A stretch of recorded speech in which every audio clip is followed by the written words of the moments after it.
Dios les bendiga, amados hermanos. Ya estamos en la recta final. Qué bueno ha sido Dios que nos ha dado la oportunidad de continuar y llegar al final de este curso de hermenéutica. Estamos frente a una clase muy interesante después de haber mirado el origen de la palabra hermenéutica. Estuvimos viendo al menos 5 reglas bien importantes que debemos de tener. Estuvimos viendo figuras retóricas de cómo entender mejor la literatura bíblica. Y dentro, después de ver estas figuras retóricas, hemos llegado a nuestra última clase, que tiene que ver con textos controversiales o textos que fueron malinterpretados. Y para esto, pues yo voy a compartir con ustedes las siguientes imágenes que tienen que ver con nuestra clase de hoy en día. Y estaremos viendo esta partecita, hermanos, que para todos es conocido, para todos es conocido esto. Dice el primer párrafo: un texto fuera de contexto se convierte en un pretexto. Un texto fuera de contexto se convierte en un pretexto. Esto lo va a escuchar en la mayor parte de los maestros que enseñan homilética y hermenéutica. Un texto fuera de su contexto es para justificar cierta doctrina bajo consideración. De acuerdo a la doctrina que se esté hablando, entonces si el texto está fuera de su contexto es para justificar esa doctrina. Por lo tanto, recordemos que si la interpretación de un texto contradice otros textos de la Biblia, tal texto ha sido interpretado de una manera incorrecta. Si un texto que nosotros estemos escuchando contradice otros textos de la Biblia, tal texto ha sido interpretado de una manera incorrecta. Hay un texto muy controversial para muchos.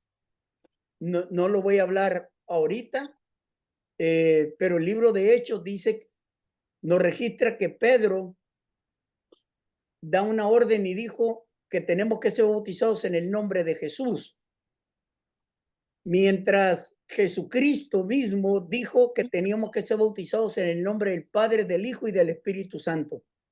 Ahí tenemos dos posturas. Entonces dice, si la interpretación de un texto contradice otros textos de la Biblia, tal texto ha sido, vea la expresión que tenemos aquí, ha sido interpretado. No es que el texto lo dice, sino es lo que están interpretando. ¿Ok?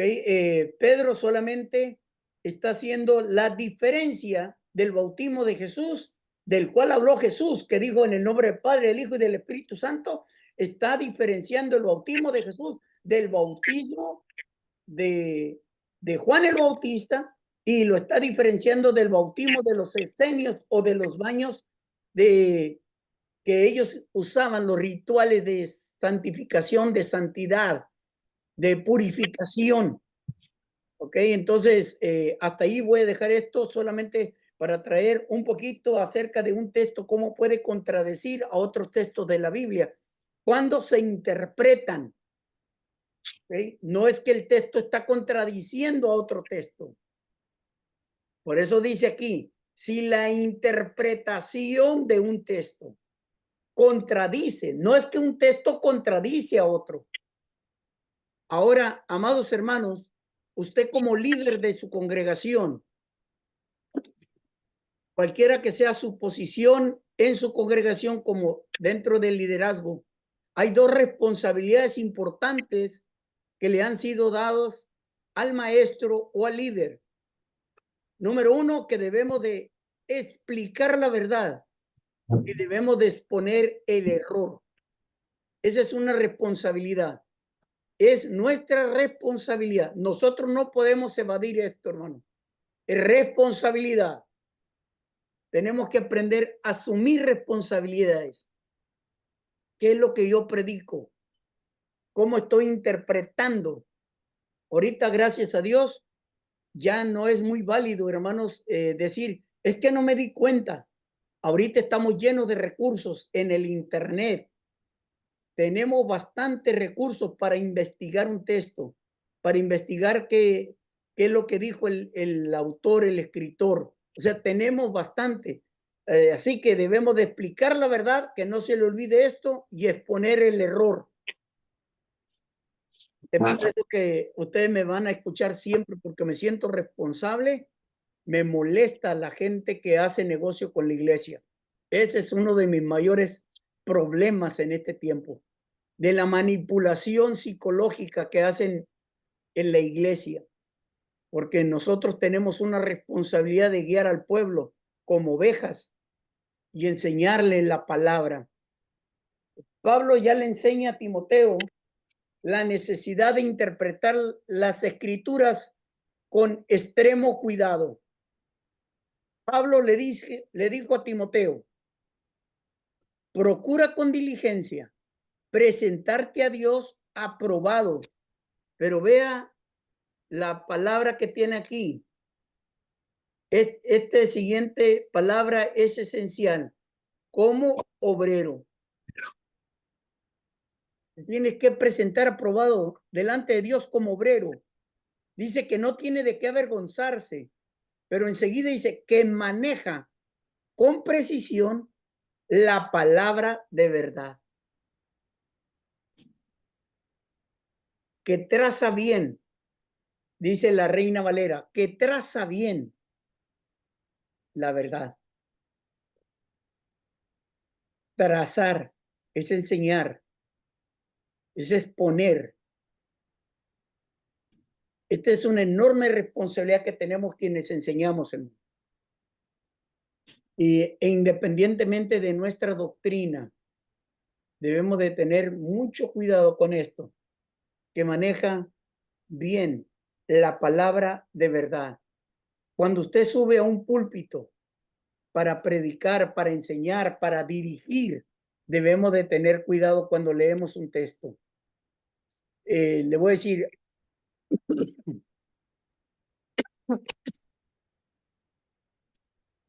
que tengo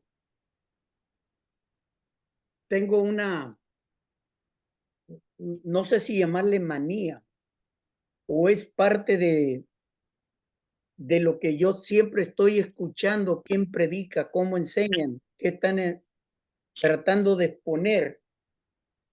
Y entre ellos he encontrado muchos textos mal interpretados. Entre ellos, el primer texto que vamos a ver, ¿quién no ha escuchado esto? No juzguen para que no sean juzgados. ¿Okay? ¿Quién no ha escuchado esa parte? ¿Quién no nos han dicho? No juzguéis para que no seáis juzgados. Voy a tratar un punto bien difícil aquí, ¿ok? Miren, como líderes que son ustedes, como aspirantes tal vez a un ministerio, o ya están llevando a cabo un ministerio. Miren, en muchas congregaciones he escuchado esta frase no sé cuántas veces. Recuerde que son más de 40 años detrás de un púlpito. Son muchos países en los cuales he estado predicando, enseñando, escuchando conferencias, muchos países, muchas iglesias.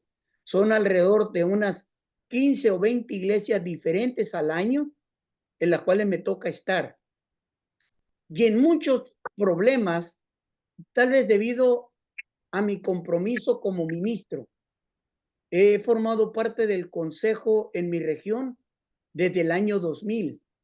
De los 24 años del año 2000, 16 años he formado parte del consejo. Los otros años no he estado en el consejo porque me toca descansar cada 4 años, 2 años. Entonces, de todos los años que he estado en el consejo, me toca escuchar muchos problemas pastorales. Desde el año 2000 he sido parte o director de cuidado ministerial para ir a tratar problemas en las congregaciones en la región en la cual represento como ministro de la Iglesia de Dios. En la experiencia que he tenido, he escuchado a muchas personas, ya sea el pastor, la esposa del pastor, parte del liderazgo, usar esto: no toquéis al ungido de Jehová, no juzguéis. Lo he escuchado tantas veces. Déjeme decirle que esta gente se protege, usa como escudo de ese texto: no toquéis al ungido de Jehová, y luego dice: no juzguéis para no ser juzgados. Tengo que decirlo, yo soy pastor, yo estoy en los zapatos de un maestro, estoy en los zapatos de un conferencista. Ese es mi tipo de calzado. Yo puedo decir que soy un ungido del Señor. El Señor me llamó, pero yo no puedo, ni nosotros podemos escudarnos con ese texto cuando nosotros estamos obrando mal. Déjeme decirle que no podemos usar ese texto para no juzgar. Habemos pastores que tenemos que ser juzgados por nuestra actitud, por nuestra enseñanza, por nuestro comportamiento, por nuestro carácter. El pastor también puede ser llamado a un juicio. El pastor también puede ser llamado un evangelista, un misionero. Cualquier persona podemos y tenemos que rendir cuentas.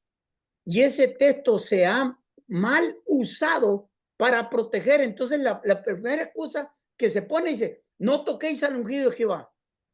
No lo toques, no diga nada mal de él. Pero si se está robando el dinero de la iglesia, si está haciendo cosas que no debe, entonces, hermanos, pues somos llamados a juicio. Por eso dice el Señor: no juzguéis para no ser juzgados. ¿De qué manera lo está diciendo? ¿Cuál es el propósito de este texto para que nosotros no lo podamos y no debamos interpretarlo? ¿Qué es? No juzgue para no ser juzgados. ¿Podemos juzgar a las personas o no? Vea lo que dice aquí: no juzguen para que no sean juzgados, porque con el juicio con el que ustedes juzguen, serán juzgados. Y con la medida con que miden, se les medirá. Aquí está diciendo, lo que aquí nos está diciendo este texto de Mateo es que como nosotros juzgamos, también a nosotros nos pueden llamar a cuentas.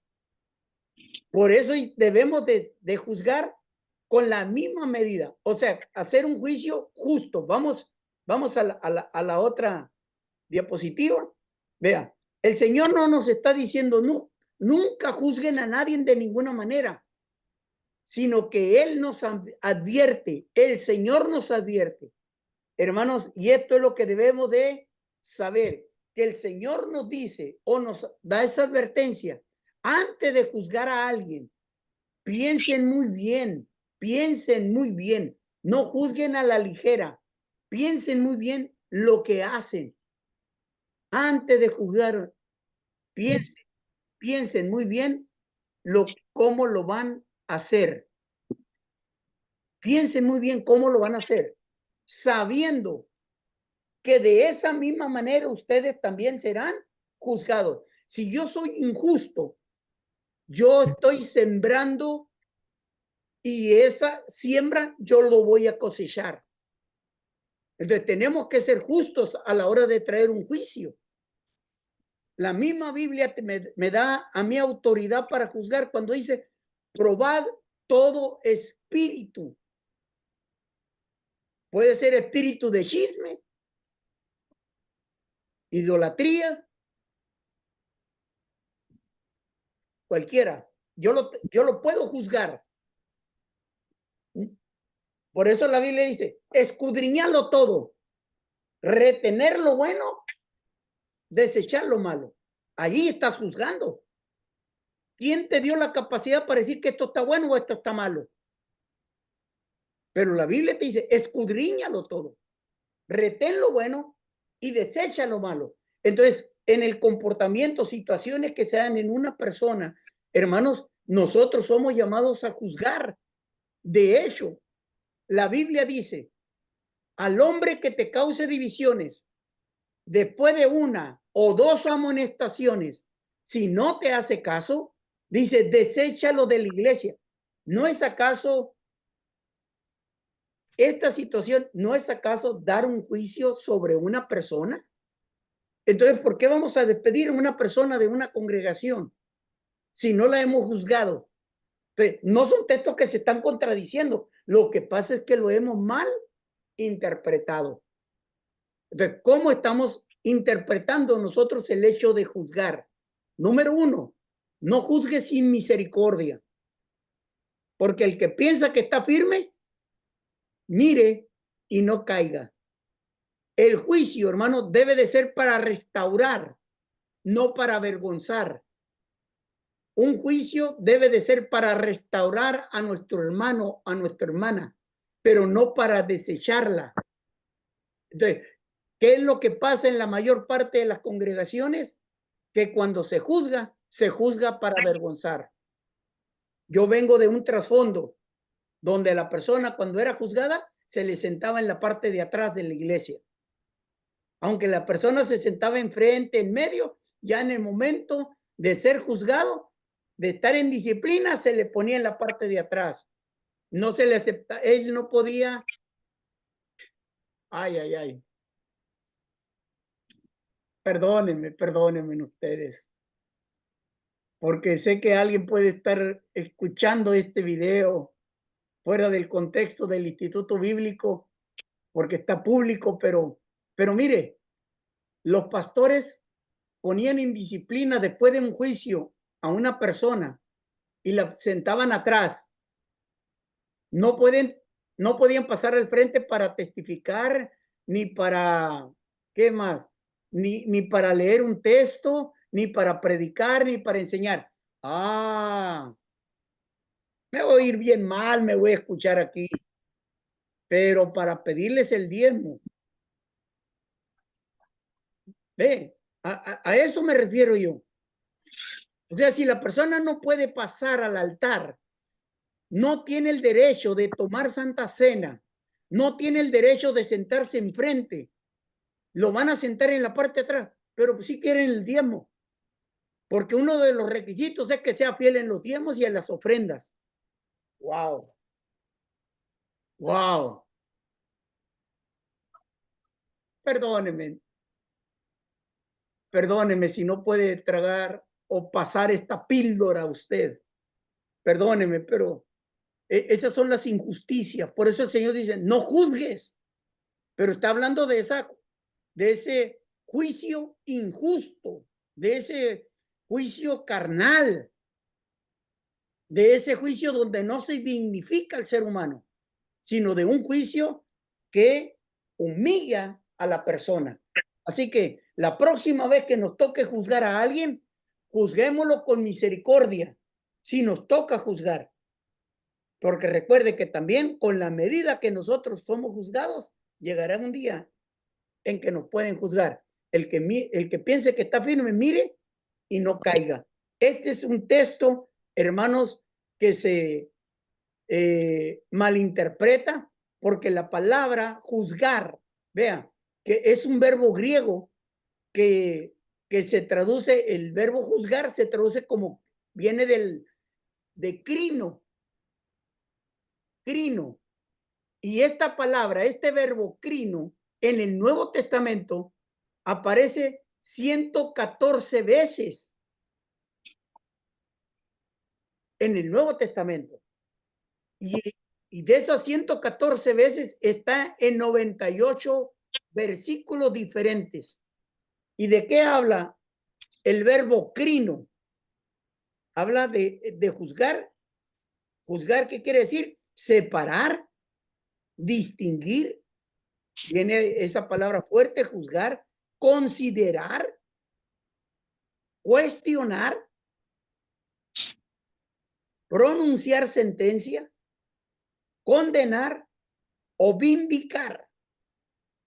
Aún habla ahí de vindicar como hacer hasta un escrito a favor de. Entonces, hermanos, aquí tenemos un texto el cual puede ser mal interpretado y no debemos de caer en esa forma poco cristiana de juzgar a los demás.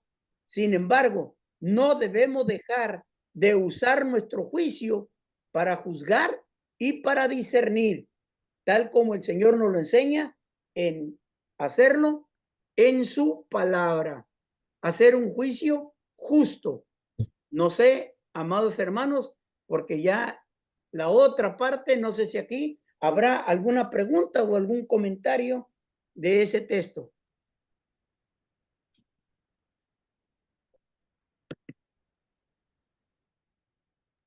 Amén. ¿Quedó claro? ¿Lo pude explicar? Que sí podemos juzgar, pero hay que hacerlo con misericordia. Hay que hacerlo basado en la palabra del Señor y no con el afán de humillar a nadie, no con el afán de avergonzar a nadie. Ese no es el propósito de la presencia del Señor en nuestra vida. Hermana Patti, adelante. Oh, pastor, con respecto a los recursos que podemos encontrar en internet, también se tiene que tener mucho cuidado de la doctrina que ponen ahí y de dónde es la fuente que se saca la información. Porque muchas veces uno encuentra algo muy y después dice, al último, Iglesia de los Testigos de Jehová o Jesucristo de los últimos días, y uno parece que dije, pero ¿cómo? Puede tener cierta similitud, pero una palabra como la que dice usted puede cambiar todo el sentido de lo que Amén. queremos interpretar o lo que Muchas, debemos transmitir. amén, hermana. Muchas gracias por haber traído esto a colación. Ciertamente hay que tener cuidado. El internet está abierto, todos pueden escribir, hermanos, y hay que tener mucho cuidado. Como hay una página que se llama, creo, Wikipedia, y muchos la consultan, hermanos, no son fuentes eh, confiables, hermano, porque en Wikipedia cualquier persona puede escribir lo que quiera y a veces escriben cualquier tontería, hermanos. Hay que saber qué página qué recurso vamos a absorber, hermanos. Dentro de lo que nos gusta leer, tenemos este comentario y dice, ¿qué tal está este libro? Y cuando hablamos entre los mexicanos, los hispanos, decimos, ¿qué tal está este libro? Solemos usar esta palabra, tiene mucha paja. O sea, mucha paja quiere decir que tiene mucha basura, que no es confiable, que no vale la pena. Puede tener un título muy sugestivo, muy llamativo, pero el contenido está muy mediocre. Lo voy a decir de una manera sin ánimo de ofender, pero hay libros en los cuales las personas que estamos dedicados a lo académico, al estudio, a la investigación, hay libros que los cuales nosotros no leemos para nada. No nos interesa. No importa que la persona salga en la televisión y tenga una mega congregación. Hay libros que no nos interesa porque no tiene contenido académico, no tiene contenido que se busca. Entonces, muchas veces otro término que usamos nosotros decimos es libro de aeropuerto. El libro de aeropuerto. Cuando nos toca viajar a nosotros y vemos gente comprando libros ahí en los aeropuertos, nosotros vemos que solamente están comprando novelitas, ficticios, cuentos, relatos, pero no es nada que tenga un contenido académico. Entonces, es ahí, hermana Patricia, gracias por llamarnos en este punto la atención de tener cuidado qué tipo de recursos estamos usando o a qué recursos estamos acudiendo. Hay que ir mirando de dónde proviene la fuente, quién es el autor también, hermano. Pastor, yo tengo un comentario. En estos casos, lo que yo hago cuando investigo algo, le pongo también de acuerdo a la doctrina de la iglesia de Dios. Ok, Es lo que ahí, y ya ahí me da la respuesta que busco. allí ya está siendo más centrado en lo que usted está buscando, correcto. Está bien, y está bien para un asunto personal, pero también hay que ver, hermanos, que cuando usted toma otros recursos es para ir conociendo también otros puntos de vista. Si ustedes llegan a ser maestros o si ya son maestros, no solamente tienen que estudiar el punto doctrinar de acuerdo a como ustedes creen, también hay que investigar qué creen los demás, qué piensan los demás, porque usted debe de tener información, porque los alumnos le pueden preguntar.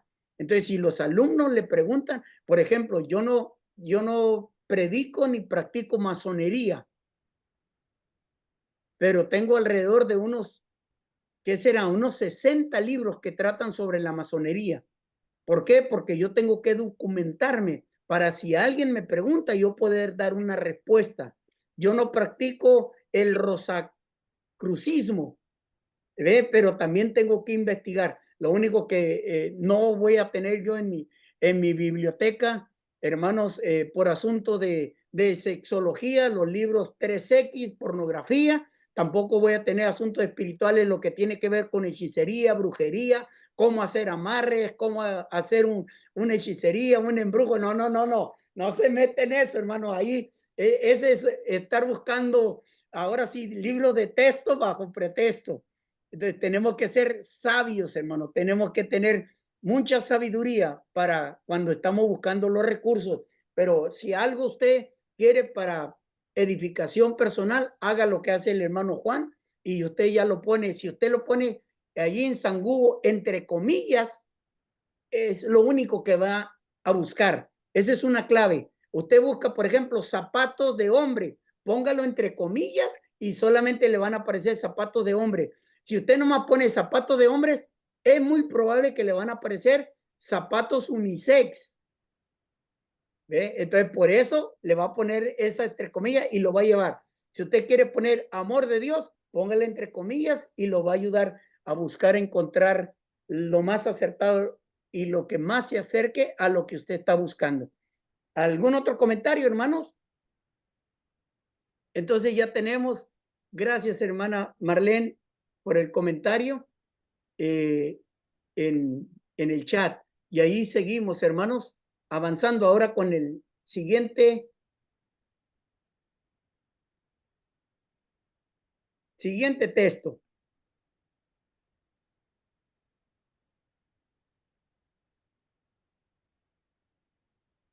Este texto, hermanos.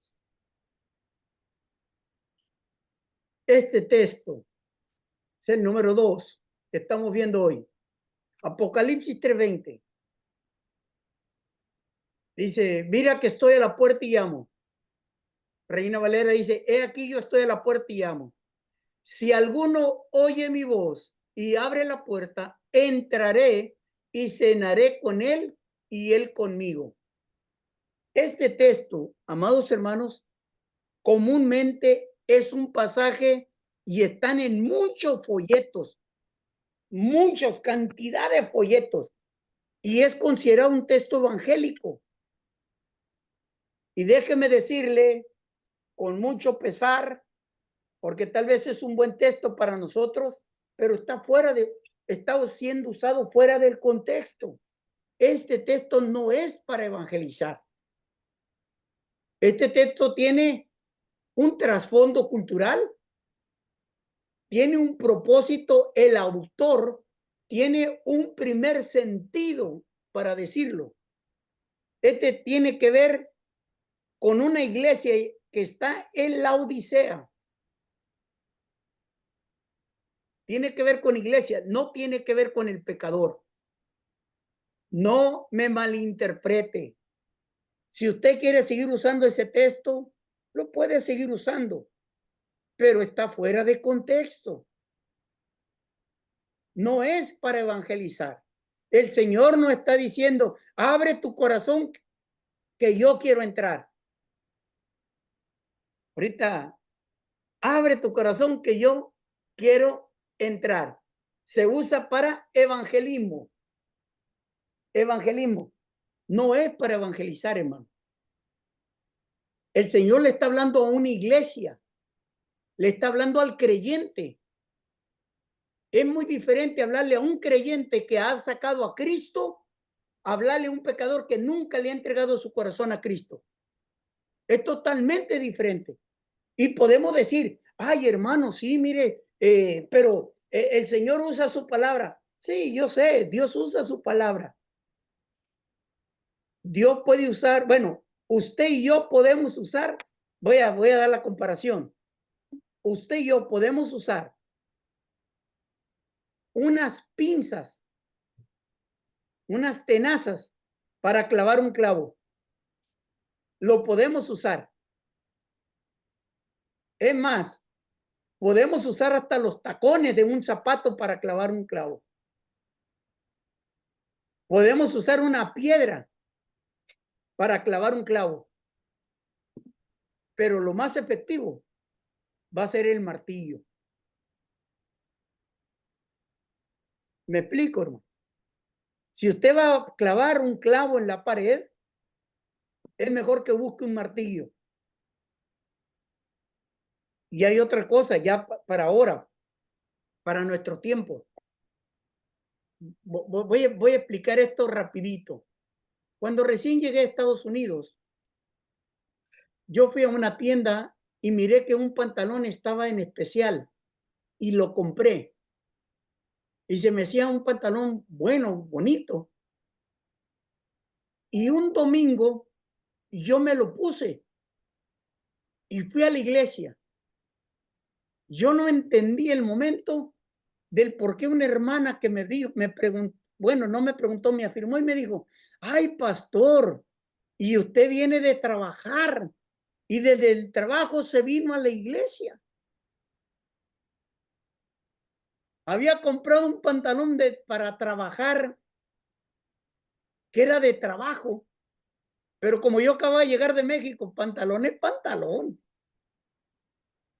Allá no hay que pantalón para trabajar. Que aquí los pintores se ponen color blanco, que unos se usan pantalón gris, que otros usan pantalón verde oscuro, olivo, y otros que usan pantalón de caqui. Bueno, yo dije pantalón es pantalón y me llevé la terrible noticia. Me dijeron, pastor, usted viene de trabajar, y yo me quedé callado. No dije nada, nada. Y después supe que era pantalón para ir a trabajar. Ustedes ahorita, alguien de ustedes se está dando cuenta que es aquí, yo estoy a la puerta y llamo. No es texto para evangelizar. Y mucha gente está usando ese texto para evangelizar. Le digo, venden folletos con ese texto, pero no es. El pantalón que yo me puse me cubrió, me ayudó, pero quién sabe, le dice, el pastor trae un pantalón que no es para esto. Te llevo a este punto. Si nosotros como estudiantes de teología, de la palabra de Dios, vamos a usar los textos, hay que saber cuándo usarlos y cuándo no usarlos. Que Dios honra su palabra, amén, Dios la honra. Pero recuerde que usted está estudiando hermenéutica, y hermenéutica a mí me dice, no es para evangelizar. Hermenéutica es para decirle al hermano que está en la iglesia, que está frío, que no honra a Dios. Entonces, ese es un texto, hermanos, usado fuera de contexto, que está mal explicado.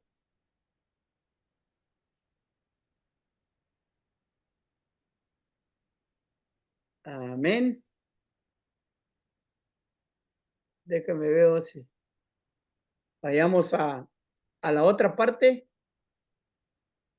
Bueno, permítame, porque me emociono esto. Mire,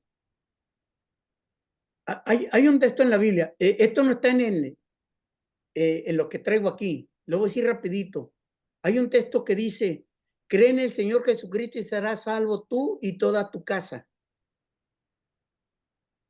Mucha gente toma ese texto como una promesa personal y dicen, es que yo estoy confiando que mi familia va a ser salva. El Señor lo dijo, que si yo creo toda mi familia va a ser salva, pero a la gente se le olvida que la decisión la toma el individuo, la persona.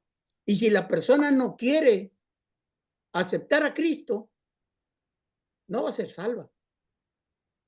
Y hay veces que nosotros, sí, va a ser salvo porque el Señor lo dijo. No, lo dijo a nosotros. Se lo dijo al carcelero. Al carcelero le dio la promesa. Porque él sabía que esa noche, el Señor sabía que esa noche todos iban a ser bautizados. Entonces, ¿qué debemos de hacer nosotros? Orar. Acabo de hablar de este pasaje y me dijo una persona, yo me casé con mi marido cuando yo era cristiana y él no era cristiano. Y lo dice, pero yo estuve orando al Señor, orando. Y después de 10 años, la persona se convirtió al Señor. Creo que ahí estaba Juanito escuchando la clase. ¿Cuántos años fueron, Juanito? ¿10 o 20 años? Se me hace que dijo 20, pastor. ¿O 20 no? años. Pues es reciente que se convirtió el hermano. Sí, se acaba de convertir apenas hace 2 años. Sí. 2 años. Y luego dice, estuve orando 20 años, pero vea lo que dijo esta hermana. Dijo, en el tiempo del Señor, él se convirtió. Vea lo que dijo. En el tiempo del Señor, él se convirtió. Entonces recuerde que soy maestro, yo tengo que enseñar la verdad y tengo que combatir el error. Entonces en ese momento yo le dije, perdón, hermana, él no se había convertido por la dureza de su corazón. Pero el tiempo del Señor era que cuando él escuchó el evangelio por primera vez, él tenía que verse rendido a los pies del Señor. Entonces muchos decimos, en el tiempo del Señor va a ser salvo. La Biblia dice, he aquí, hoy es el día de salvación. Hoy. No 20 años después, no 15 años después. No, es hoy. Entonces, amados hermanos, es por la decisión que toma el ser humano. Ahorita voy a hablar de ese punto más adelante. Téngame paciencia porque voy a hablar de ese detalle más adelante de la salvación. Que textos que usamos fuera de contextos. El número 3, Cristo fue un pecador. Por este texto, 2 Corintios 5:21, al que no conoció pecado, por nosotros lo hizo pecado, por nosotros hizo pecado, para que nosotros fuésemos hechos justicia de Dios en él. Ese texto, hermanos, muchos lo han malinterpretado. Tal vez usted no, tal vez en su iglesia no, en su congregación no, pero mucha gente lo ha malinterpretado. De hecho, yo escuché en una conferencia, porque era una clase que se da entre semana. Escuché a alguien que dijo, vea, voy a abrir un poquito la pantalla nomás para verlos a usted. Vea lo que dijo este maestro. Dijo, en una clase de un jueves, un miércoles, no recuerdo, martes, no sé, hace muchos años, cuando recién se descubrió el asunto o se dio la noticia del SIDA. Entonces, este maestro dijo, recitando este texto, dijo, hasta nuestro Señor Jesucristo se enfermó de SIDA y pecó y tenía SIDA. Entonces ahí todos dijeron, espérenme, dijeron, porque en aquel entonces corría mucho la voz de que decían que solamente los homosexuales podían contraer el SIDA. Entonces dijeron, el Señor se acostó con un hombre. Y vea lo que dijo el maestro, No lo dice la Biblia, pero hizo pecado. Vean, las aberraciones. Porque a veces, hermano, nos dejamos llevar simplemente por el peso de lo que estamos leyendo, sin poderlo interpretar. Recuerde que un texto mal interpretado, y para muchos Jesucristo fue un pecador. Pero veamos, recuerde que si un texto contradice a otros textos, está mal interpretado. Veamos los otros textos que podemos encontrar respecto a esta situación del pecado. Vean, en este texto, pasajes que muestran que Jesús no practicó el pecado. Vamos a ver de esos textos, Hebreos 4:15, porque dice, porque no tenemos un sumo sacerdote que no pueda compadecerse de nuestras debilidades, sino uno que fue tentado en todo según nuestra semejanza como ser humano. Pero ¿qué dice? Pero sin pecado. Recuerden, hermano, la tentación no es pecado. La tentación no es pecado. Pero si usted sigue pensando ahí, ya entra uno en pecado. Pero dice, él estaba sin pecado. Luego 7:26 de Hebreo dice, porque tal sumo sacerdote nos convenía, santo.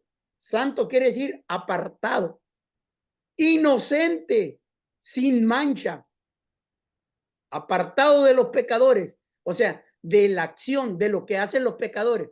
Porque recuerde que Jesús fue juzgado, fue criticado porque se juntaba con los pecadores.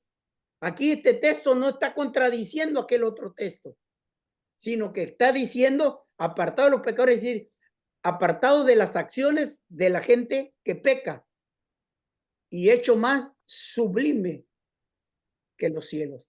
Estos dos textos nos demuestran que Jesús no cometió pecado. Y luego dice, porque tengo tres más, y sabéis, esto es el apóstol Juan, y sabéis que él apareció para quitar nuestros pecados y no hay pecado en él. No hay pecado en él. Primera de Pedro, el cual no hizo pecado, ni se halló engaño en su boca, o sea, no dijo mentiras. Primera de Pedro, capítulo 1, sabiendo que fuiste rescatado de vuestra vana manera de vivir, la cual recibiste de vuestros padres, no con cosas corruptibles como el oro o la plata, sino con la sangre preciosa de Cristo. Dice, como un cordero sin mancha y sin contaminación. En estos textos que le he leído, se comprueba que Jesús no cometió pecado, que no fue pecador, pero dice, por nosotros lo hizo pecado. ¿Cómo se interpreta esto? Vamos a ver, esta frase, lo hizo pecado, en griego quiere decir poieo hamartia o amartia. Puede ser usado como J hamartia o amartia. Amartia es de pecado. Es la misma palabra que aparece en el Antiguo Testamento, en la versión Septuaginta. Recuerden ustedes que la versión Septuaginta es la primer Biblia que se traduce del hebreo al griego. Para que aquellos que toman nota, la versión Septuaginta del Antiguo Testamento, solamente Antiguo Testamento en esta ocasión, esto es Éxodo 29:14 y Levítico 4:3 usa esta palabra, poieo hamartia. ¿Qué quiere decir? ¿Qué hablan estos pasajes? En Éxodo y en Levítico. Aquí ya se explicó. Hablan de una ofrenda de sacrificio como expiación por el pecado del pueblo. Hablan de una ofrenda. Hablan de una ofrenda.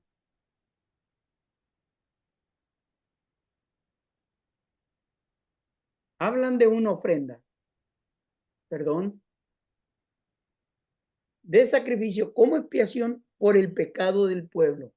Voy a seguir avanzando para hablar de esto.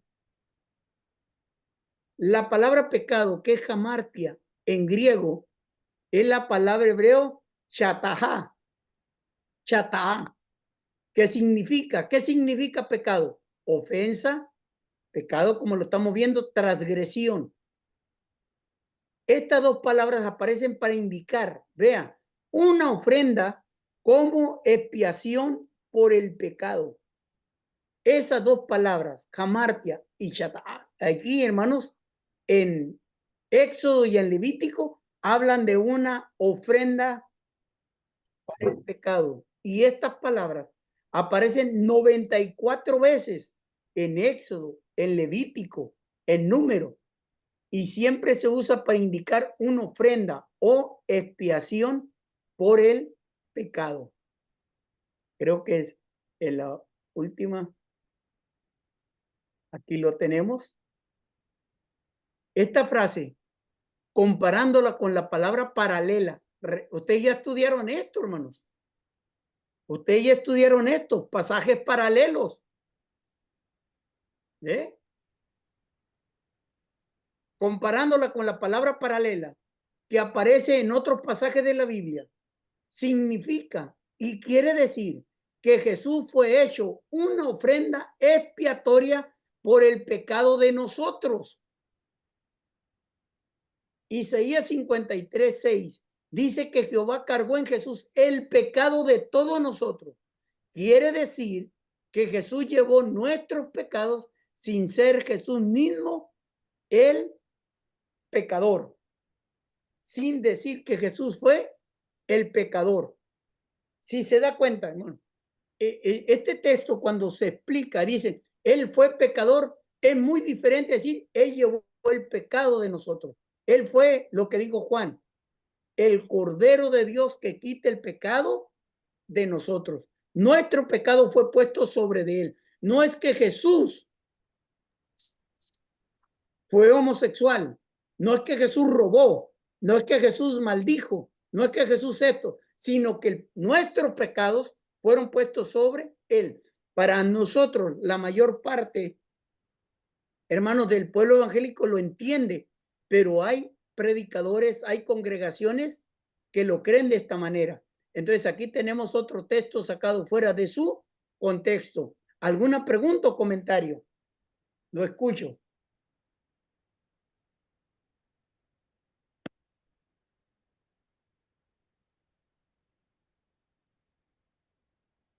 ¿No hay nada? Entonces me voy al siguiente. Solamente para que vayan viendo textos que los malinterpretan. Vamos a ver otro texto. Estoy agarrando textos fáciles, hermanos. Tenemos aquí, escogidos antes de la fundación del mundo. Verá qué interesante está esta parte. Efesios 1, 4, 5 dice, nos escogió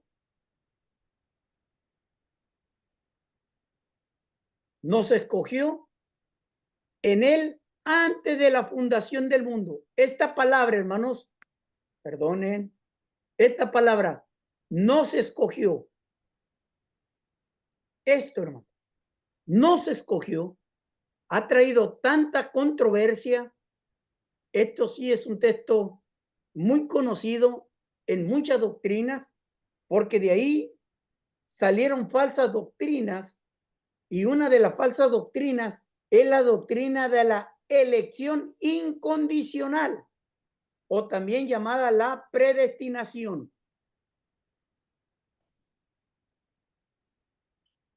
Que somos predestinados.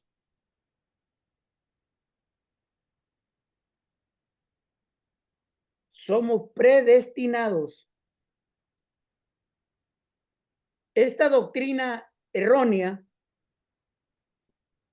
es una doctrina de Juan Calvino y consiste en la idea de que Dios predestinó a ciertas personas para que sean salvas y a otros los predestinó para que se perdieran y no tuvieran la oportunidad de ser salvos. Ellos usan el ejemplo de Judas para concluir que él no fue predestinado por Dios para ser salvo, sino más bien fue predestinado para ser condenado.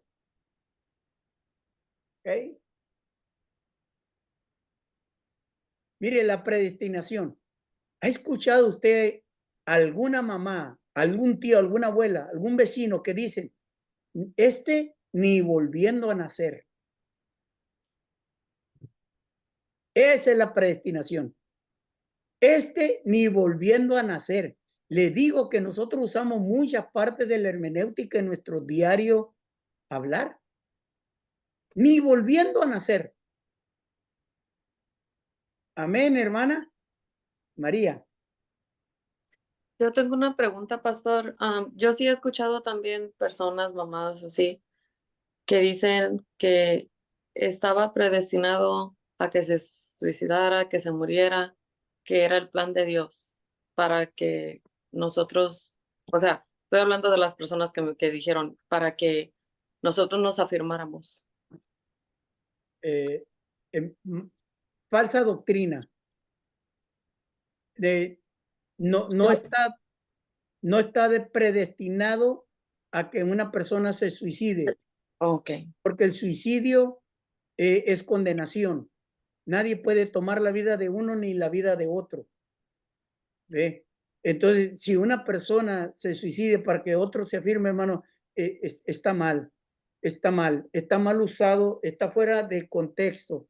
Hay desgracias que pasamos por los suicidios. Es mucho dolor, pero si esa persona no se arrepintió, ¿ve? Yo estuve en un funeral de un pastor que se suicidó, un pastor, y el mensaje que dieron en esa noche fue, él ya está en el reino de los cielos gozando la presencia del Señor. Entonces, es bien difícil, hermano. Yo no me gusta jugar con esta situación porque tenemos personas muy cercas, nosotros, que han perdido a un familiar, a un vecino, a un pariente a causa del suicidio. El suicidio no es bien visto. Entonces, estas personas muchas veces usan el bálsamo para querer sanar una herida, para querer sanar un vacío. Él lo usó, déjeme decirle que lo usó Billy Graham, y lo estoy hablando, está al aire, y estoy diciéndole de esta manera porque Billy Graham, el día que pasó la desgracia de las Torres Gemelas en los Estados Unidos, días después se hizo una misa por o un servicio por todas las personas que habían muerto en ese ataque. Y Billy Graham, a la hora de hablarlo en esa catedral en Nueva York, él dijo, ahora todos nuestros seres queridos están gozando de la presencia del Señor. Ese es un bálsamo, porque realmente no fue así. Allí había adúlteros, había ladrones, había mentirosos, había gente que no servía al Señor. Y dar ese tipo, lo voy a decir, va a sonar fuerte, hermano, va a ser muy fuerte. Yo sé que aquí me pueden tumbar el video y voy a ser criticado, pero mire, hubo una cantante que se estrelló en un avión. No voy a decir nombre para que no me vayan a tumbar el video en YouTube. Se estrelló, esta persona se dice que iba alcoholizada, había estado cantando en un palenque o en una fiesta. Día después su hermano estuvo predicando y estuvo diciendo, nuestra hermana ya está cantando con los ángeles. Bueno, eso fue lo que dijo su mamá. Entonces, eso es alentar y decirle, no importa que si tú te mueres borracho, vas a ir a la presencia del Señor. Esos son tipos de bálsamos que se usan en las iglesias cuando viene una desgracia. Y hermano, y es doloroso estar frente a una cruda realidad. Si nosotros no nos afianzamos por la muerte de un ser amado, hermano, perdón, si nosotros no nos afianzamos por el llamado del Espíritu Santo, la revelación de la palabra, entonces en vano fue el sacrificio de Cristo. Entonces Dios va a tener que seguir matando a nuestras familias para que nosotros abramos nuestros ojos a la presencia del Señor. Entonces, yo creo que entonces ahí se está contradiciendo del sacrificio que hizo Cristo en la cruz del Calvario. El sacrificio de Cristo fue perfecto. el Espíritu Santo nos va a convencer de justicia, de pecado, el Espíritu Santo. Y cuando el Espíritu Santo nos convence, nosotros por amor nos vamos a afianzar al Señor. Las desgracias que pasamos no las usa el Señor para que nosotros nos consagremos más a Él. No lo creo así. No. Yo creo que vienen desgracias a nuestra vida por decisiones que toma el ser humano. Que a veces las usamos, hermano, pues sí, sí las usamos muchas veces, pero lamentablemente, hermano, no puedo decir que esto así va a ser o que esto así es, ¿ve? Porque son situaciones bien críticas, son situaciones muy críticas, hermano, que entonces uno en estos casos, hermanos, yo lo voy a hablar como capellán, en su momento yo lo escucho o como pastor lo escucho, pero no contradigo a las personas, no las contradigo en el momento porque ya hay mucho dolor en ellos. Entonces yo mejor guardo silencio porque no es el momento de hablarles, no es el momento porque ya hay una herida. Entonces ahí hay que ser empáticos con el dolor de la persona. Y no es un texto que ellos las personas van a estar usando, que van a decir, ok, sí, como le dicen, ¿qué quieres? Que Dios te quite un hijo, que Dios te quite a tu marido, que Dios te quite a tu madre para que tú te puedas afianzar al Señor. Dios no usa eso. Esas son tragedias que a veces vienen porque nosotros tomamos malas decisiones. ¿Ve? Malas decisiones. Nosotros acabamos de pasar una tragedia. Un hombre tomado, borracho, alcoholizado, mató a un cristiano, un buen padre de familia, lo mató y dejó a la mujer viuda. Ahora, yo no puedo decirle ahora a ella, oh, mira, es que Dios te va a dar otro mejor marido. ¿Me explico? Es que Dios se lo tenía que llevar para que tus hijos tuvieran otro mejor padre. Eso sería, hermanos, un No. insulto a la gracia de Dios. ¿Ve? Entonces, sí hay que ser empáticos con las personas que han perdido un familiar, un ser amado, hermano, de esta situación. Como le digo, yo he perdido compañeros en el ministerio que lo han hecho, hermanos, y cuesta tener que dar una respuesta debido a que tenemos que ser empáticos, hermanos. Y esto es lo que pasa cuando aplicamos ciertas desgracias que vienen a nuestra vida para decir, esto pasó por esto. Y el texto de lo que acabo de hablar, hermanos, de este punto de estar predestinados, hermanos, en la predestinación, una cosa sí es cierto, yo lo creo, lo dice la Biblia, que Dios nos puso límites en nuestra vida. ¿Cuánto voy a vivir yo? Lo he usado de esta manera lo he ilustrado. Vamos a verlo. Mire, fui diagnosticado con diabetes hace varios años. De mí depende cómo me voy a cuidar, cómo voy a vivir yo. Un doctor me lo dijo, señor Andrade, si tú no cuidas tu manera de alimentarte, puedes llegar a 45 años, me dijo en aquel entonces, 60 años en silla de rueda porque te amputaron las piernas o ciego porque no te cuidaste. ¿Cómo va a ser tu calidad de vida? Ahora, yo lo he usado de otra manera. Supongamos que Dios me dio que voy a vivir, voy a ser generoso conmigo, no me malinterpreten que Dios me dijo que voy a vivir 90 años.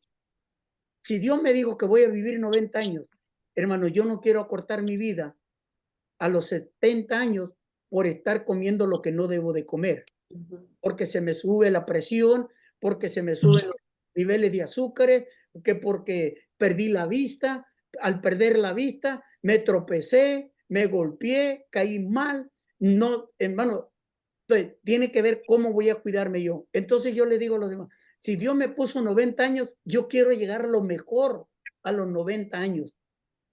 Pero, ¿qué tal si Dios me dijo 90 años, pero yo estoy tomando, y agarro el volante, voy y me estrello? Entonces, o simplemente no me emborraché, me enojé con Nayeli, con mi esposa, y salí enojado, enrabiado salí. Voy bien enojado, agarro el carro, salgo patinando las ruedas y me voy, y por ir ciego de la ira, choco con un poste.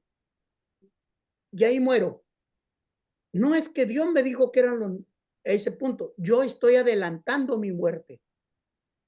Entonces, hay cosas que vienen porque nosotros lo adelantamos por las decisiones que nosotros tomamos. Entonces, la predestinación, hermanos, no es así como se enseña, de que ya estaba predestinado cómo vamos a morir.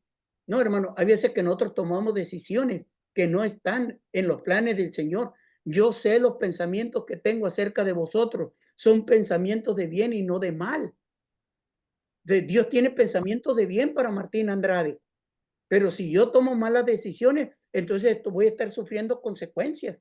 Y yo sé que cuando me escuchan hablar de esta manera los diabéticos, hermanos, muchos se enojan conmigo.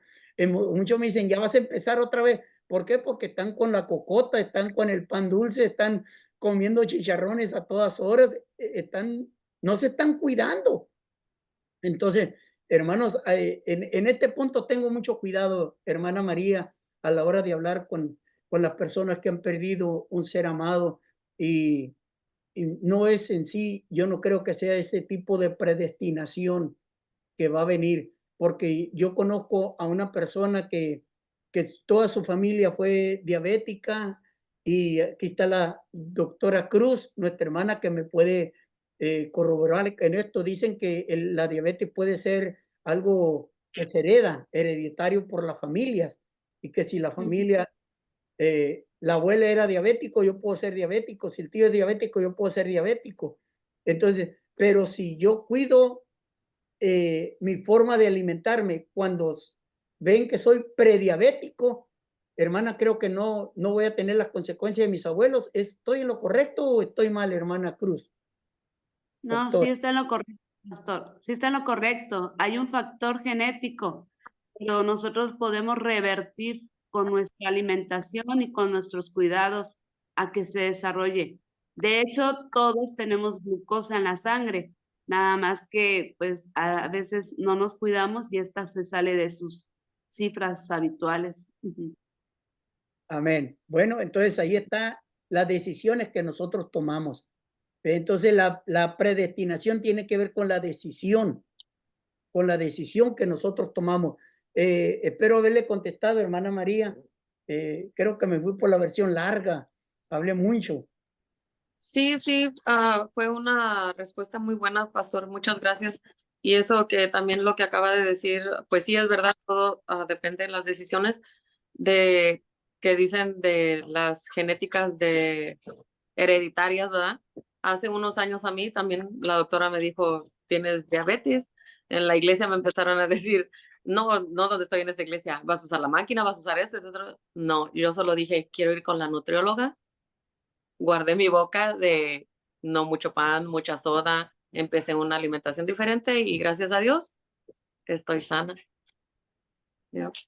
Es el cuidado. Así Sí. que en la predestinación se usa mucho para esto, hermano. Y como le decía, es un bálsamo que a veces tenemos una autoconmiseración porque a veces no entendemos los planes del Señor y le buscamos respuesta. Que quiero dejarle esto a ustedes, hermanos, si lo pueden guardar en su corazón. Hermano, nosotros no vamos a entender todo de la vida. No busquemos una respuesta a las situaciones que nos toca vivir. Muchas veces nos vamos a morir sin tener la respuesta. Muchas veces no vamos a encontrar una respuesta para lo que estamos viviendo. No siempre vamos a tener una respuesta. Dejemos de mortificarnos tantas veces buscando una respuesta al del por qué, cuándo, dónde. Hermanos, así que es la recomendación que yo le puedo dar. Hermanos, no vamos a tener una respuesta para todo. Si usted supiera cuántas preguntas tengo y más porque soy muy curioso y siempre estoy investigando y tengo tantas preguntas. Una de ellas simplemente es, ¿a qué sabría el maná del cielo? ¿Cuál era el sabor del maná del cielo? Yo quisiera saber. Dulce. Bueno, eso es lo que usted dice porque le gusta el dulce. Sí, porque ¿Cuál es el sabor? El estaba sabor pensando, dice, perdón, pasó. amén, hermana Marlene. Yo estaba pensando, sabe a croissant. Y como me gusta el croissant, y cosas que pues, no puedo comer, pero me imagino cómo era. El croissant está como así, como con mucha mantequilla, como, no sé, me imagino, I don't know, pero eso es lo que Sí, yo pienso. y nosotros nos imaginamos qué sabor tendría, pero es mi pregunta. Es mi pregunta. Otra pregunta que tengo, ¿Por qué Dios dijo que cuando nosotros estuviéramos en su presencia nos iba a dar una piedrita blanca con un nombre nuevo, el cual nadie conoce más que el que lo tiene? Entonces yo digo, ¿para qué tanto misterio si ya estamos en el cielo? Es mejor que todos conozcamos el nombre de los demás. Ahí voy a andar de chismoso. Hermana Crucita, ¿qué nombre le tocó aquí? Hermano David, revéleme su nombre. Imagínate, ¿para qué tanto misterio? Pues, pero no lo entenderíamos, diríamos a alguien ahí. Pero entonces son detallitos, hermano. El tiempo está corriendo y mire que yo no he avanzado, hermano. No he avanzado todavía. Aquí apenas voy con la número 4, creo.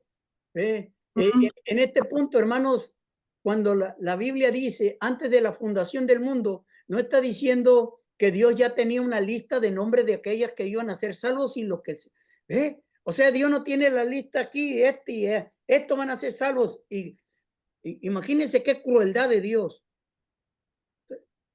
¿Para qué nos trae al mundo si nos vamos a mandar al infierno? No, hermanos, la predestinación no está así. Es cómo nosotros vamos a tomar la decisión. Nosotros vamos a tomar la decisión. Dios nos ama. La Biblia es explícita en que Dios desea que todos sean salvos y que vengan al conocimiento de la verdad. Primero de Timoteo, tengo 4 textos así. Aquí solamente voy a leer la parte. Dios quiere que todos sean salvos. Dios se dio en rescate por todos. Aquí yo le añadí no solo por los predestinados que dicen, no solo por todos, no por los que iban a ser salvos nomás, sino por todos. Jesús murió por la prostituta, por el ladrón, por el mentiroso, por el adúltero, por el fornicario, por el hechicero, por el brujo, por todos. Dios desea que nadie perezca. Si quiere que todos procedan al arrepentimiento. Imagínate en la lista negra de Dios, que diga, Juan, bueno, no Juan, porque aquí está Juanito, aquí, no te enojes conmigo, Juanito, ya dije Juan, pero no es este Juan, es otro Juan. Juan está destinado a irse al infierno. ¿Qué va a estar haciendo Juan en la iglesia? ¿Qué va a estar haciendo Juan si se bautiza? ¿No creen que es un Dios cruel ese? ¿El Dios de la predestinación es un Dios cruel? Entonces ahí es donde viene, hermana María, lo más fuerte. Yo creo que un Dios que mata a un ser amado a través del suicidio es un Dios cruel, porque ya Cristo sufrió nuestros dolores en la cruz del Calvario. Entonces quiere decir que ese no es el Dios de amor. Entonces yo no quiero servir a un Dios cruel. Yo quiero servir a un Dios que nos ama, un Dios que tiene misericordia. Yo quiero servir a un Dios que ya hizo todo por mí porque yo no podía hacer nada por mí. Dios lo hizo todo por nosotros. La invitación es que todos vengamos a los pies de Cristo. Esa es la invitación, que todos vengamos a los pies de Cristo. Vea lo que dice aquí. Aquí lo tenemos más explicadito. A los que predestinó, a estos también llamó. A los que llamó, a estos también justificó, y a los que justificó, a estos también glorificó. Esto es lo que es que ya estaba predestinado a que se fuera al infierno. No, hermano. ¿De qué está hablando de esta predestinación? Del ser humano. No está hablando de individuos, está hablando del ser humano. ¿Han leído ustedes la Biblia donde dice que a los ángeles que pecaron Dios no los perdonó? A los ángeles que pecaron Dios no los perdonó. Por eso existen los demonios, porque fueron ángeles que pecaron, a eso no los perdonó. Pero cuando el hombre pecó, inmediatamente Dios vino y lo perdonó. Los encontró desnudos y los vistió.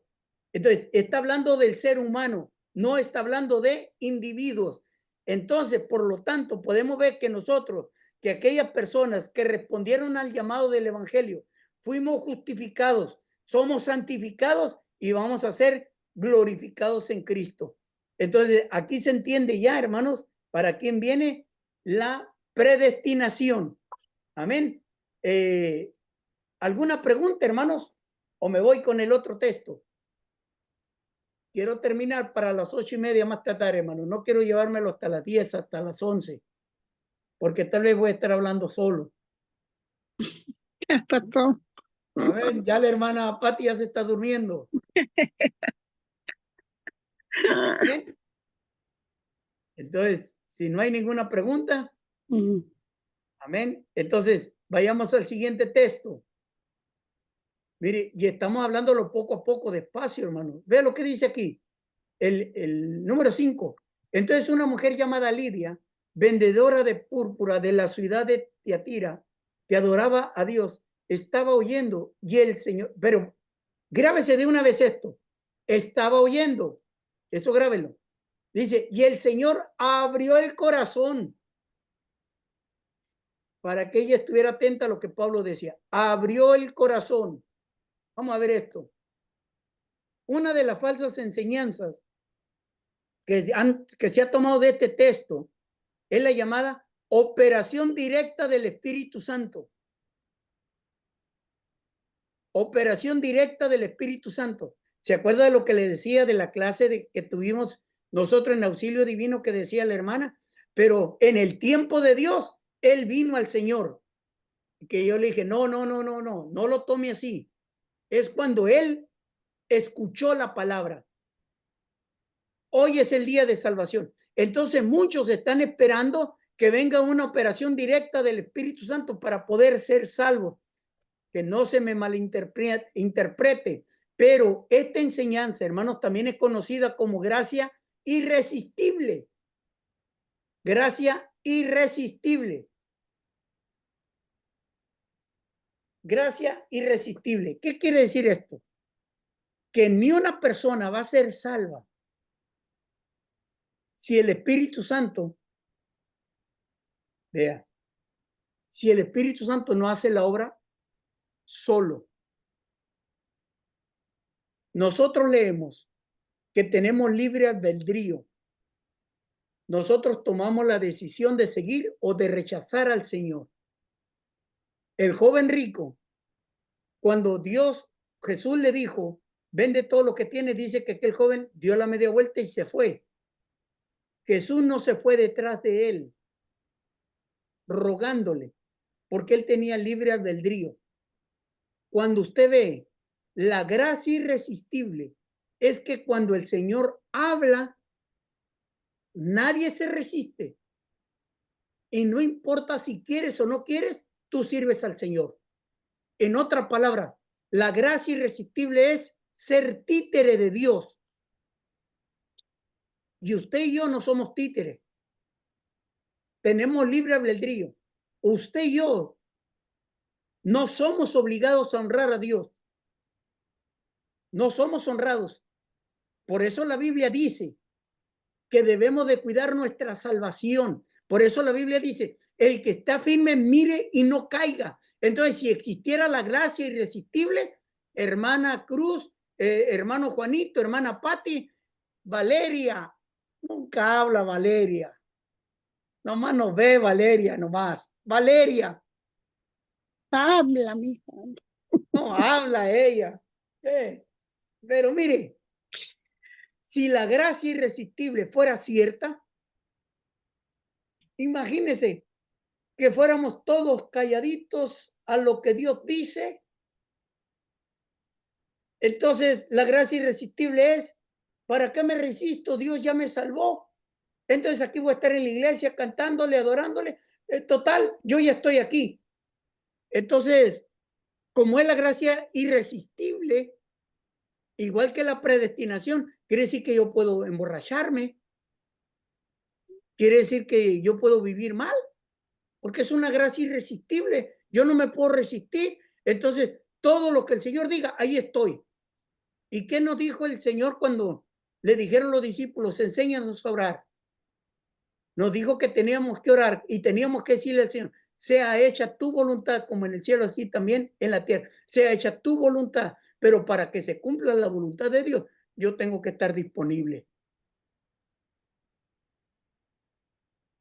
Yo tengo que estar disponible. Porque si yo no estoy dispuesto a obedecer a Dios, no se cumple la voluntad de Dios en la tierra, hermano. Ahora, déjemelo explico de esta manera. Si la gracia irresistible está en su vigor, ¿por qué yo tengo que cuidar mi salvación? ¿Por qué tenemos que predicar a todos? Es lo mismo que la predestinación. Y la misma tiene que ver con Juan Calvino, que dice, hay una gracia irresistible que nadie se va a resistir y vamos a ser salvos. Déjame decirte, yo estuve 4 años dentro de la iglesia.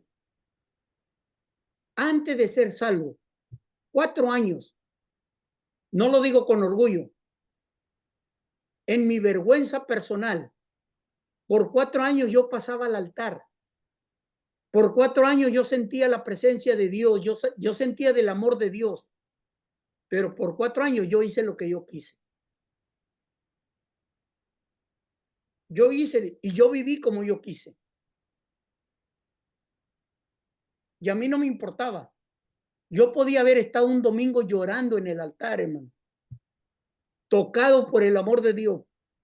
Yo podía haber escuchado a Generación de Jesús, a Tierra Prometida en mi casa solo. Y estaba ese disco LP dando vueltas y vueltas y escuchando. Y terminaba la canción, la volvía a poner. Y yo lloraba con un grupo llamado también El Rapto. Grupo sacro musical El Rapto. Podía llorar con todas esas canciones. Pero después de que me pasaba esa emoción, yo volvía al pecado. Yo volvía a ser lo que era. O sea, esa gracia irresistible no existe. Yo tuve que tomar la decisión. Yo tuve que decirle, Señor, yo quiero, yo te necesito. Sin ti yo estoy perdido. Yo tuve que reconocer, yo tuve que confesar mis pecados. De hecho, el hecho de que tengamos un llamamiento, que seamos pastores, que seamos misioneros, eso no nos garantiza la salvación. Porque nosotros tomamos decisiones cada día. Usted decide. Por eso el Señor lo dice. Con esto termino sobre la gracia irresistible.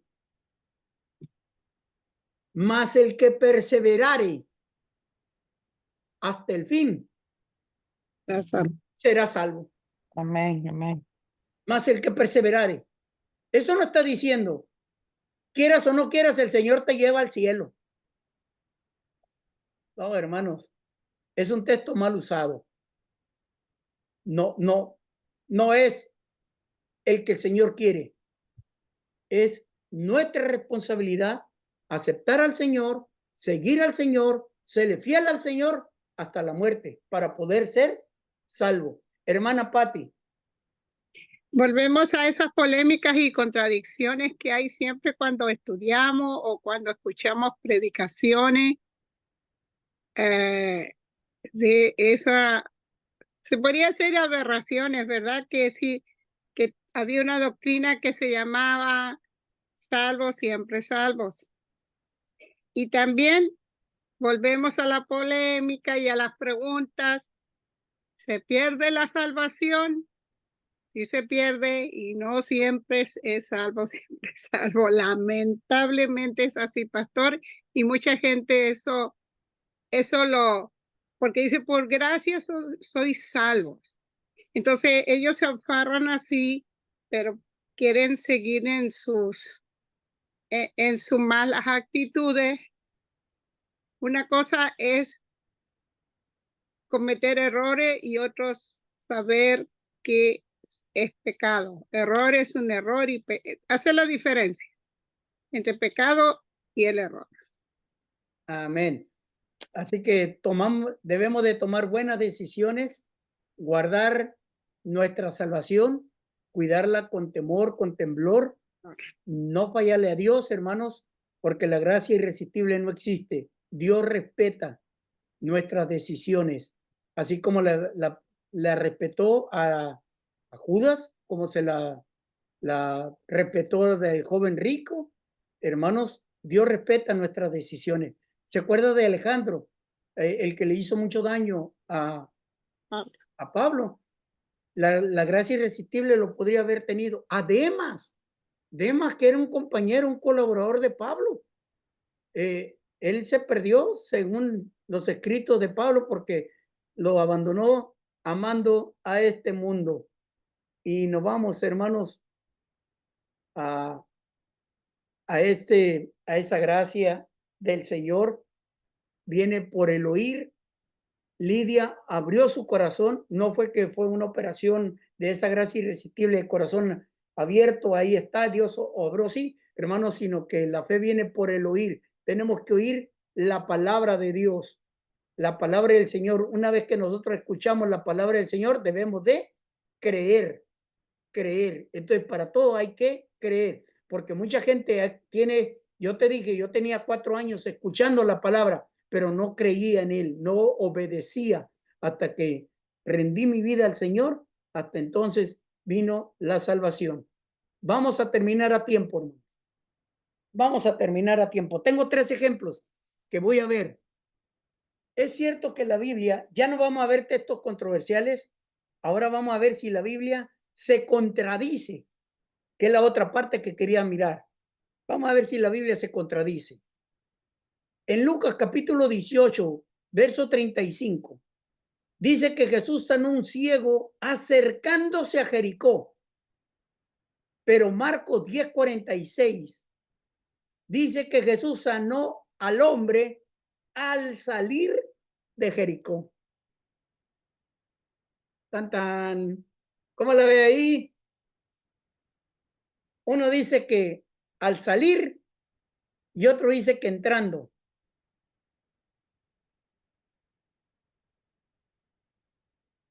Uno dice que al salir y otro dice que entrando. ¿Quién tendrá la razón ahí de los dos? Si usted tuviera que dar una clase ahorita sin preguntarle a San Google, ¿qué le diría usted a la gente? Si alguien le pregunta, es que la Biblia se contradice aquí, porque uno dice que está entrando y otro dice que está saliendo. Pastor, yo me imagino que ha de querer decir en la puerta. Puede ser entrada, puede ser salida. Bueno, buen detalle. Estaban en la puerta. Unos salían y otros entraban, así que caso resuelto, ¿verdad? puede decir también de la perspectiva en que ellos ven el versículo y ven la acción. Uno estaba dentro y Jesús iba saliendo, ¿ve? Y el otro estaba afuera y Jesús iba entrando. Algo así. ¿Ve? Entonces, eso se explica fácil, hermano.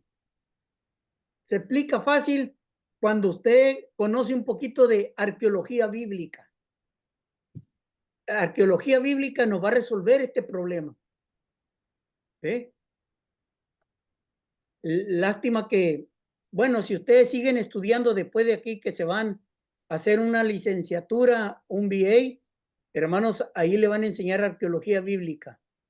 Pero porque el Instituto Bíblico en 3 años no tiene el tiempo para poder enseñar arqueología bíblica, pero es una clase muy, muy interesante, hermanos. Y aquí cuando nosotros vemos a través de la arqueología bíblica, hermanos, nos vamos a dar cuenta, vamos a ir para acá. Aquí dice, Lucas dice que acercándose a Jericó.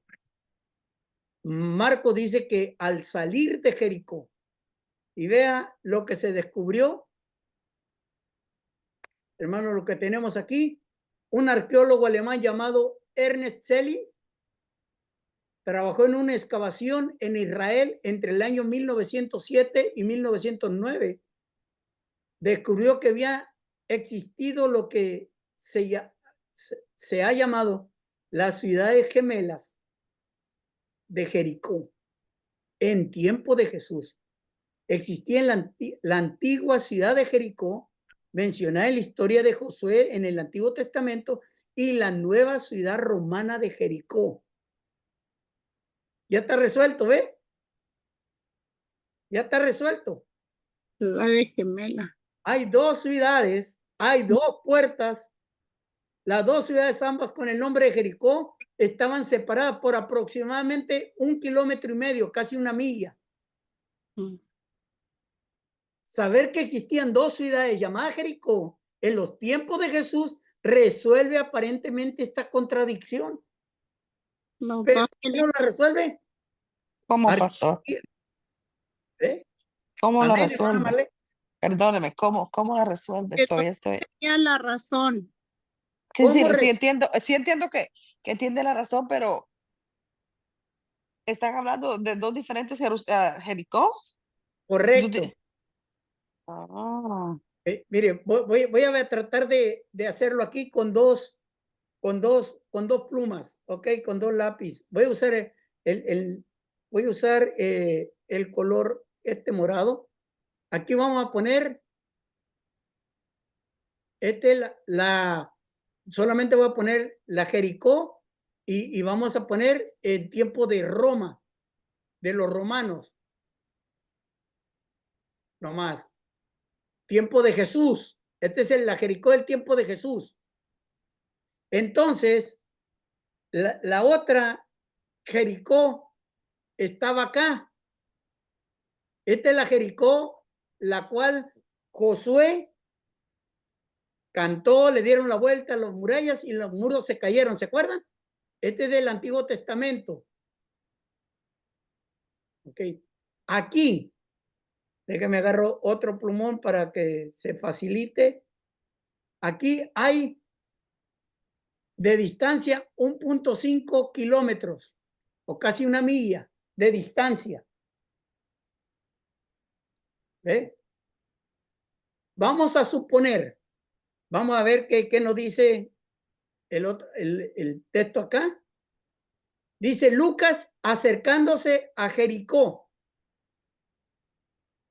Acercándose a Jericó. Vamos a suponer que este es Lucas. Vamos a ver cómo lo ponemos aquí. Este es Lucas y el otro, ¿quién es? Marcos, ¿verdad? Marcos. Lucas y Marcos. Vamos a ver qué dice Lucas y Marcos. Nuevamente. Acercándose a Jericó. Y el otro dice al salir. Entonces, ¿cómo se resuelve este caso? Acercándose. Lucas dice acercándose. Eso quiere decir que Jesús está caminando. Déjame, voy a agarrar el rojo. Jesús está caminando de aquí para acá. Lucas dijo acercándose. Aquí está el Jericó. Vamos a ponerle de Roma. No dice cuál. No, nomás dice que acercándose. Acercándose. Aquí va. Lucas dice que aquí se encontró al ciego. ¿Era el ciego o el leproso? ciego, era ciego. Ciego. Acercándose. Y Marcos dice al salir. Quiere decir que Marcos está diciendo que estaba saliendo de aquí. El otro dice que se estaba acercando. Entonces pudo haber sido en este. Marcos dice, cuando salió de la Jericó antigua, ya añadiendo, cuando él se salió de la Jericó antigua, al acercarse a la Jericó nueva, se encontró al ciego. Pero Lucas dice, cuando él iba entrando a la Jericó nueva, ¿ve? O sea, ni uno de los dos está diciendo mentiras, porque hay una Jericó antigua y una Jericó nueva. Entonces, quienes critican es porque no conocen de arqueología, que no saben que en el año 1900 y tantos se encontraron ruinas de dos ciudades, de dos puertas. Una era del antiguo Jericó de Josué y la otra del nuevo. Por lo tanto, hermanos, nos damos cuenta que este caso no se contradicen los dos textos, porque hay pruebas arqueológicas que existían dos Jericós. ¿Ve que no se contradice la Biblia? No se está contradiciendo. Ajá. Hay dos. Espero que con esos medio dibujitos medio raros ahí haya podido explicar lo que es la antigua y la nueva Jericó. Uno dice que iba saliendo y el otro dice que iba entrando. Ni uno de los dos dice mentira. Hermano Juan, no había una puerta, había dos puertas ahora. Amén.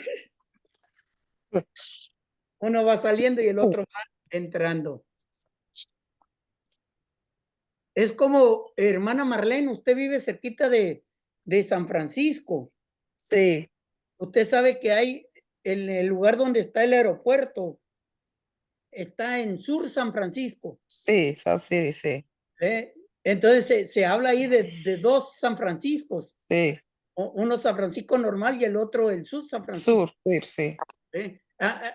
Pero el aeropuerto se conoce el aeropuerto de San Francisco. Sí, sí, No sí, se sí. conoce el aeropuerto de Sí, Sur San Francisco. sí, tienes Entonces, razón. allí vamos a Ujú, escuchar a Lucas diciendo, es que voló del aeropuerto de San Francisco. Y luego ujú, va a decir Marcos, Jesús acercándose a Sur San Francisco abordó el avión. ujú. ¿Ve? Gracias, pastor. Sí, queda Allí claro está como el resuelto agua. ya. Yeah, thank you. Gracias. ¿Eh? Eso es lo que pasaba. Ya está resuelto ese texto. Sí. Acá, Amén, amén. ahora en Mateo y Lucas, es el último que vamos a ver. Mateo cita dos endemoniados gadarenos y Lucas, narrando el mismo evento, dice que era un endemoniado gadareno. Pues, ¿quién de los dos tiene la razón? Mateo o Lucas, ya que no coinciden en todos los aspectos en sus relatos, pero no necesariamente es una prueba de que hay errores en el Nuevo Testamento o que la Biblia se contradice. Mateo citó a dos endemoniados. Lucas dice que solamente hay uno, pero vamos a ver cómo se comprueba lo que cada uno está diciendo y está hablando con la verdad. Según Mateo, ambos corren hacia Jesús y son libertados, o sea, son liberados. Pero según Lucas, uno solo es quien decide seguir a Jesús. Vea, son la narración. Mateo dice que los dos fueron libres, pero Lucas dice que uno decide. Entonces, si usted ya ve quiero usar la palabra, es que tengo una palabra muy mexicana, la viada, el avance, el peso de la narración, a dónde lo está llevando. Mateo dice que los dos fueron libres, pero Lucas no está interesado en hablar de que los dos fueron sanos, sino que él está interesado en decir que es uno el que decide seguir a Jesús. ¿Ve? Entonces la narración completa tendríamos aquí, diríamos, cuando usted vaya a predicar, usted, ¿qué hace usted cuando lee estos dos pasajes?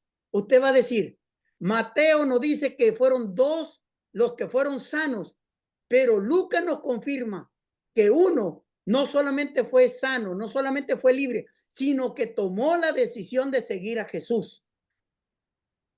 ¿Ve? Ya no se contradice. ¿Por qué?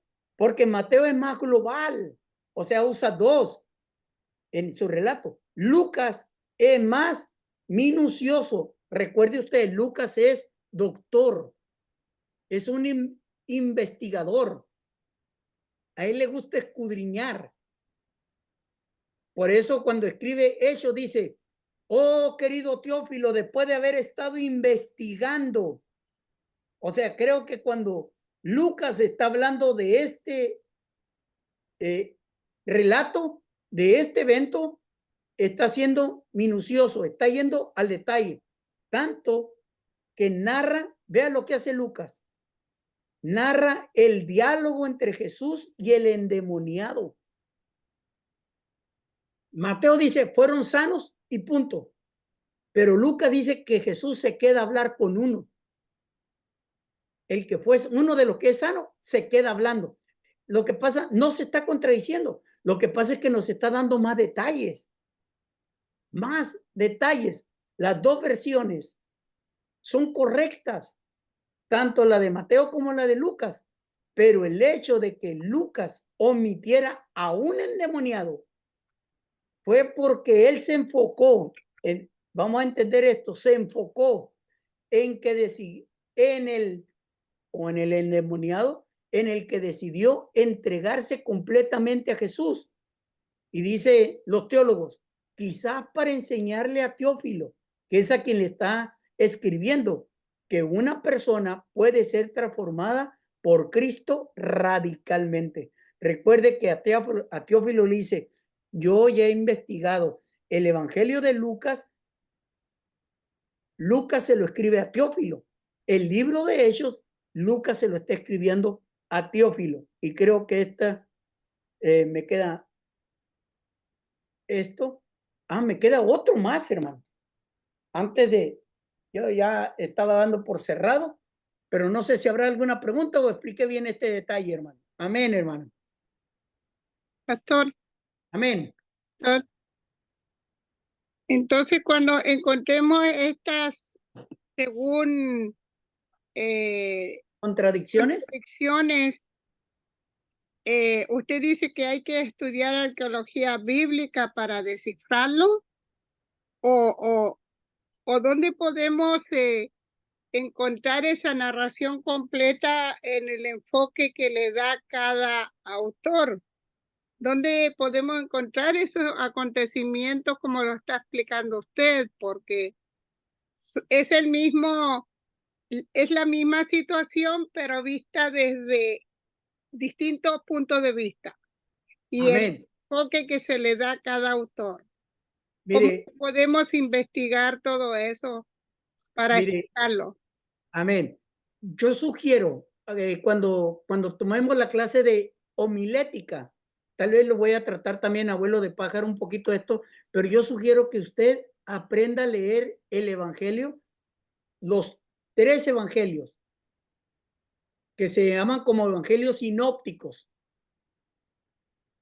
que se lean los 3 pasajes, que cuando usted ve qué dice del ciego en Mateo, Marcos y Lucas, va a haber pasajes que no están, que Mateo no lo dice, que Lucas no lo dice, pero lo dicen 2 evangelios. Va a haber otro que lo dicen los 3 evangelios. Por eso se llaman sinópticos. Entonces, una vez que los lea, usted va tomando ya esos pasajes y por qué dice esto, pero qué dice más, por qué recalca más en este detalle. Por ejemplo, de Lucas, uno puede enfocarse de que está dirigiéndose a un endemoniado y está tomando información. ¿Ve? Esa es una de las cosas. Otro, comparar los pasajes. Segundo, hay que leer la Biblia en diferentes versiones. Diferentes versiones. Yo suelo tener alrededor de unas 25 versiones o 20, 25 versiones. No te voy a decir que las leo todas. A veces que leo 4, 5, 6 versiones y ahí se me va despejando un poquito más el entendimiento. Otra, busquen recursos. Hay libros que se llaman comentarios bíblicos. Entonces busquen comentarios bíblicos que hablen. Hay comentarios de Mateo, hay comentarios de Lucas, comentarios de Marcos, porque estoy hablando de los evangelios sinópticos. Entonces, una vez que lee los comentarios, entonces usted ya va tomando una deducción de lo que dicen los comentaristas de los 3 pasajes. Entonces, ya cada vez que usted va mirando qué dice el otro comentarista, qué dice el otro libro, ya se va ampliando el conocimiento un poquito más, hermano. Yo le sugiero que leamos comentarios y no solamente de uno. Hermanos, hay cantidad. Puedo presumir, pero tengo alrededor de unos 20 tipos de comentarios. ¿Por qué? Porque es mi trabajo. ¿Ve? Es como el hermano que trabaja haciendo yarda, pues va a tener 3 tipos de rastrillos, porque un rastrillo le va a servir para diferentes acciones. El carpintero va a tener 2 o 3 tipos de martillos, 2 o 3 tipos de niveles. Entonces, así el arquitecto va a tener unos 10 tipos de reglas. Yo con una regla lo hago y digo, yo con esta regla, pero el arquitecto va a decir, no, yo necesito una regla para esto, para esto, para esto. Entonces, es así, hermana, como podemos tener. Busquen comentarios Hay muchos comentarios, hermanos, en PDF gratuitos. Mire, acostumbren esto. Esta es una memoria. Esta es una memoria. Aquí caben cantidades inmensas de libros. Cantidades. Yo no solamente tengo una, yo uso varias. En esta es mi biblioteca personal. Aquí debe de haber alrededor de 7,000 libros, más o menos 7,000 libros.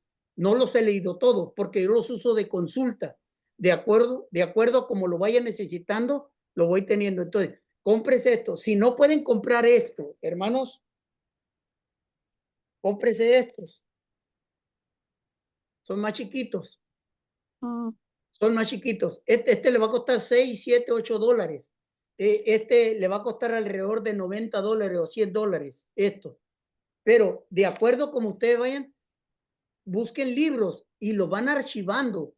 Como pueden entrar en este, busquen porque hay de estos de 8, de 16, de 32, de 64. Esto ya es otras medidas.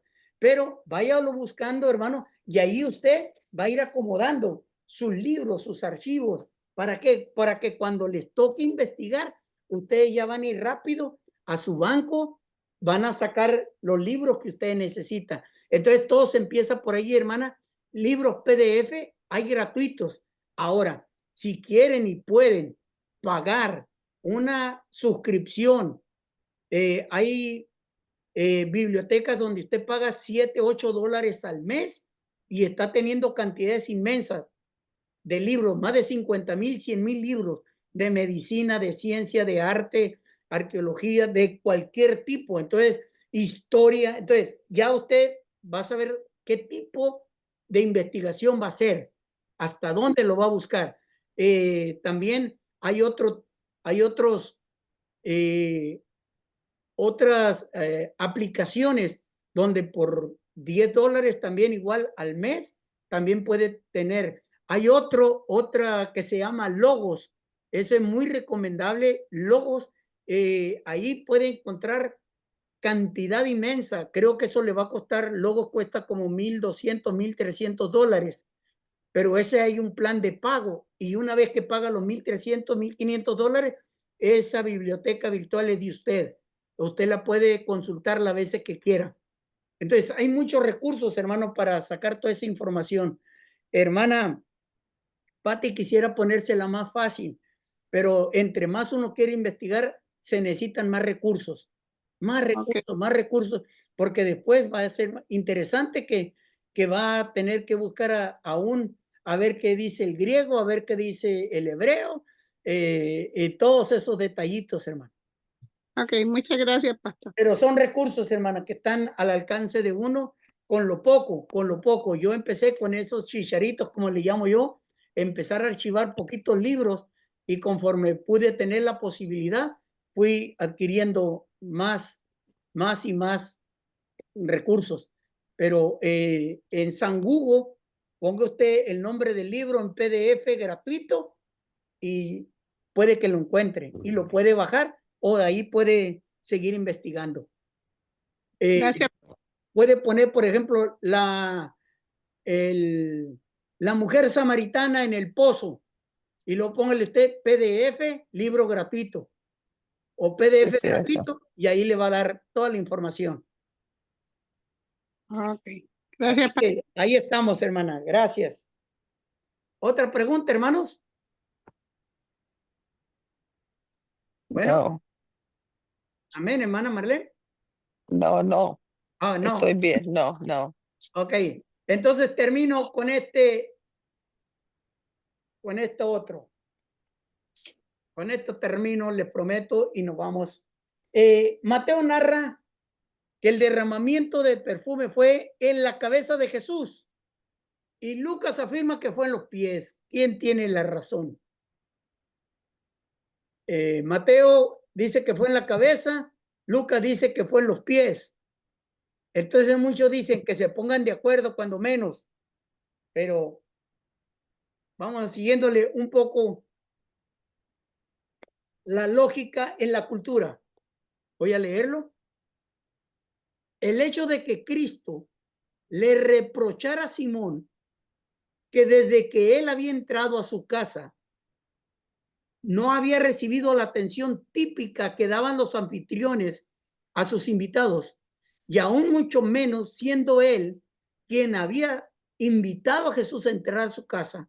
Es de allí que nos narra que el perfume puesto en los pies, porque el autor está recalcando que a Jesús no le habían lavado los pies. Por eso Jesús reprocha a Simón, al que lo había invitado a su casa. Recuerden que les había dicho, en el mundo antiguo se acostumbraba que cuando alguien llegaba a la casa, le lavaban los pies, le ponían un lugar para que se lavara la mano para a la hora de entrar a casa. Y todo esto, hermanos, Simón no lo había hecho con Jesús. Se le olvidó, o qué sé yo, pero no lo hizo. Entonces, es ahí cuando el autor recalca y dice, por cuanto tú no me lavaste los pies, he sido ungido con aceite. En ningún momento era una negación de que la mujer haya ungido primeramente la cabeza. Aquí no está diciendo, no le ungió la cabeza, sino más bien era un reproche a la falta de hospitalidad de Simón el leproso. Pero para esto, si usted se dio cuenta aquí, para poder interpretar lo que dice el autor de los pies, hay que conocer el trasfondo, hay que conocer el contexto. Y Jesús dice ahí, no me lavaste los pies. Por eso esta mujer lo está haciendo. Pero eso no está negando que la mujer no haya derramado el aceite en la cabeza. El otro autor dice que la mujer entre y derrama el perfume sobre la cabeza. Vea, algo aquí bien sencillo. El perfume se riega por todo el cuerpo de Jesús, llegando a los pies. Empieza por la cabeza, ¿dónde termina? En los pies. Por lo que la mujer se postra llorando y con sus lágrimas y su cabello sigue ungiendo los pies de Cristo. Y esa es la última gráfica que tengo para ustedes en este día. No se contradice. Le echan el aceite en la cabeza, se derramó, llegó a los pies. Como la Asunto arreglado. Amén, Como- hermana. Hermana María, levantaba la mano, o hermano David.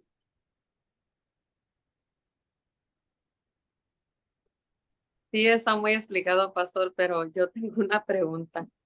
Adelante, hermano. He escuchado, a mí no me ha pasado, no lo he vivido, que hay iglesias que hacen lavamiento de pies. Yo no sé por qué, porque no lo he vivido, pues. ¿Es algo que se hace, que se tiene que hacer, o es algo simbólico? No sé. Amén. Se lo voy a explicar de acuerdo a la doctrina de nuestra fe, de Iglesia de Dios. Iglesia de Dios nos pide que llevemos a cabo la ceremonia de lavamiento de pies. Voy a hablar en mi contexto. No, auxilio divino lo hacemos una o dos veces al año. Lo hacemos y lo tenemos bien marcadito con nosotros. Somos muy cuidadosos de esto. Los hombres están por un lado y las mujeres por otro lado. Los hombres le lavan los pies a los hombres y las mujeres le lavan los pies a las mujeres. Yo no me atrevo a hacer lo que hacen muchas iglesias, que los hombres le lavan los pies a las mujeres. Yo no me atrevo. Se me hace irrespetuoso porque los pies exclusivamente es parte de las piernas de las cuales solamente el marido puede tocar. Entonces, no permitimos nosotros eso, los hombres, y que una hermanita viene, que bien amorosa, que bien tierna, según guiada por el Espíritu, y diciéndole, hermano, le lavo yo los pies. Nosotros, las mujeres, lo que dijo Chicoche, pues, si usted conoció a Chicoche, los nenes con los nenes, las nenas con las nenas. Entonces, nosotros lo hacemos así. Nosotros sí lo llevamos a cabo, hermana, como una señal de respeto. De hecho, yo no solamente lo he practicado con la iglesia, yo lo he hecho en bodas donde la pareja está cumpliendo 25 o 50 años de casados. Entonces solamente lo hago yo de que el hombre le lave los pies a la novia, a la esposa. Es como un símbolo, pero... Es algo que debemos de practicar como Santa Cena. Oh, ok. Es lo mismo que Santa Cena. Ok. O igual que el bautismo.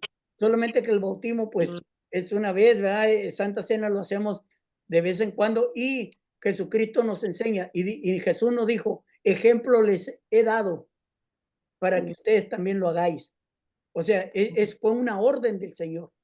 Entonces, no es, de hecho, yo estuve en la Asamblea Internacional en el tiempo después de la pandemia y se llevó lavamiento de pies, imagínate tú, más o menos entre unas 15,000, 16,000 personas. ¿Y cómo se hizo? Se hizo a través de toallas húmedas, de toallitas húmedas que venían con su adentro de su paquete. Nosotros abrimos y se proporcionó en aquel entonces guantes porque estábamos en tiempo de pandemia o habíamos salido de la pandemia.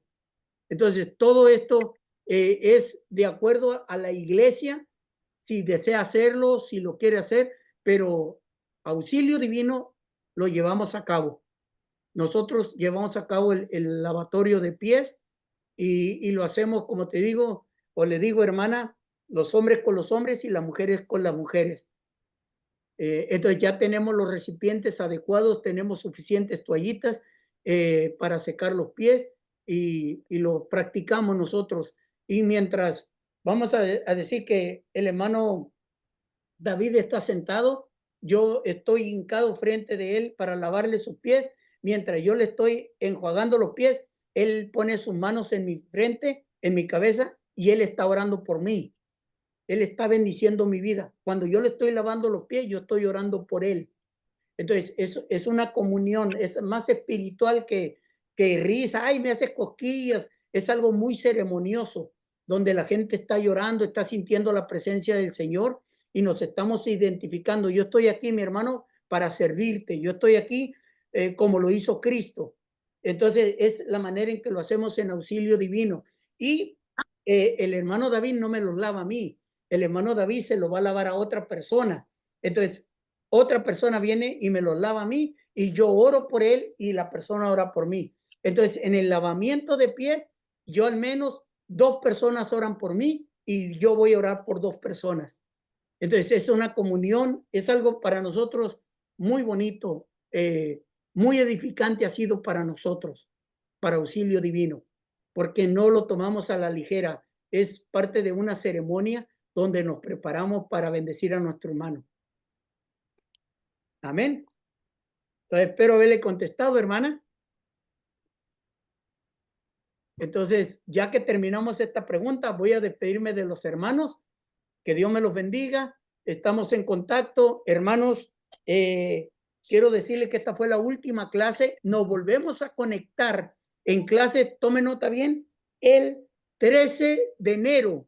Y el nuevo curso que vamos a estar tomando es Liderazgo Cristiano.